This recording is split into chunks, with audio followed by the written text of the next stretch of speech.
Welcome to Chapter 1. I'm glad you've navigated through our course, through our virtual classroom, and I'm excited that you're ready to begin our Chapter 1 study. You know, in this chapter, it's really enlightening. It sort of provides an overall foundation for the course, particularly looking at defining what interpersonal communication really is. You know, relationships, love them or hate them, here we are. They're a reality. And I think as a result of this course, and particularly as we jump into Chapter 1 right now, you really start to wrap your head around what relationships are all about. And we think we know what they're all about. And certainly we've been in several interpersonal relationships. But let's take a few minutes today to really dig a little bit deeper in defining what interpersonal communication is. You know, there's two perspectives. One, of course, is the quantitative perspective, and you're going to be reading about this in Chapter 1. The quantitative perspective of interpersonal communication basically says this, very, very easy. If there are two people engaged in a relationship, you have interpersonal communication. That's it. Quantitative, two. Quantitative, quantity, two. There's another perspective that might actually hit the nail on the head a little bit stronger, and that's the qualitative perspective of interpersonal communication. Now, the qualitative perspective says, yes, we recognize that there needs to be two and only two people in this particular definition. However, we're more interested not only in there being two people in the relationship, but also the quality of that relationship. In other words, do I care about the other person, and does the other person truly care about me? That sense of quality in the relationship is what moves the qualitative definition of interpersonal communication forward. So, in this class, we're going to focus in on the qualitative definition, in so much as to say, you know, there are all sorts of dyads, all sorts of two-person relationships out in the world. But what we're really concerned about is that there's a sense of quality in those relationships.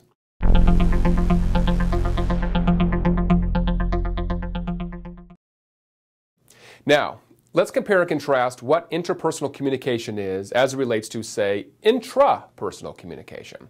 It's very simple. Intra meaning one. So if you're involved in intrapersonal communication, you're simply communicating within yourself, I could almost use the example of daydreaming, you know, kind of doing some self-talk, maybe some visualization, thinking things through in your own head, sort of communicating with yourself.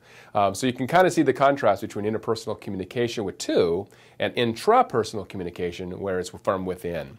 Of course, comparing and contrasting interpersonal communication with, say, small group communication. I know some of you have probably taken the small group communication course here at CSN, and so you recognize right away that in small group communication, it's three or more people getting together, and typically we like to see that group right around 5 to 7 people. A small enough group to where there can be a solid interaction, you see roles start to emerge. And certainly there are relationships that emerge within small group encounters. However, when we look at interpersonal relationships and interpersonal communication, we're really highlighting two, as opposed to intrapersonal, where we're looking at communication with the self, or small group communication, where we're looking at 3, 4, 5, 6, 7 people involved in that communication perspective. And then one more compare and contrast for you. Interpersonal communication sort of in contrast or versus public communication. Now, several of you have probably taken an oral communication course or a public speaking course. And you recognize right away that in that public dynamic, in that public communication perspective, it's one person communicating to several. And you can quickly identify then the differences between interpersonal communication, where that communication, again, takes place between two people, and there's that sense of quality, versus mass or public communication, where it's one on many.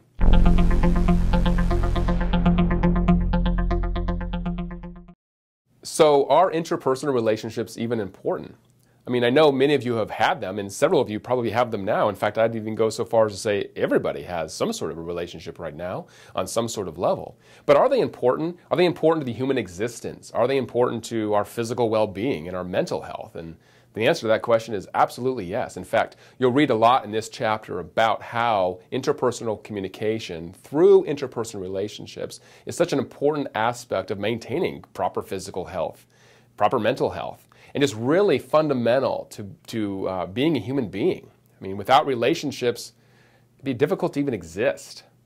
And finally, you'll find as a result of, after reading this chapter, as your interpersonal communication skills begin to develop and become polished even more, you'll find that your relationships in all sorts of contexts really dramatically begin to improve.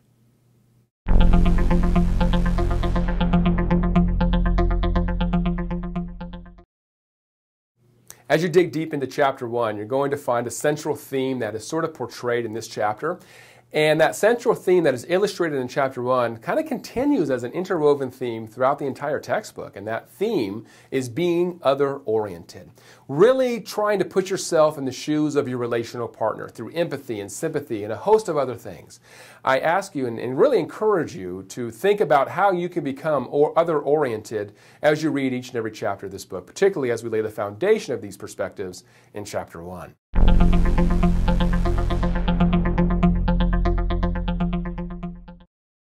So it's time. Go ahead and dig deep into chapter 1. Start the reading. After you finish the reading, I invite you to go ahead and jump into the first quiz. And of course, participate in the discussion board. In the discussion board for chapter 1, I'm going to ask you a very specific question or two, and I'm going to ask that you respond to that question individually.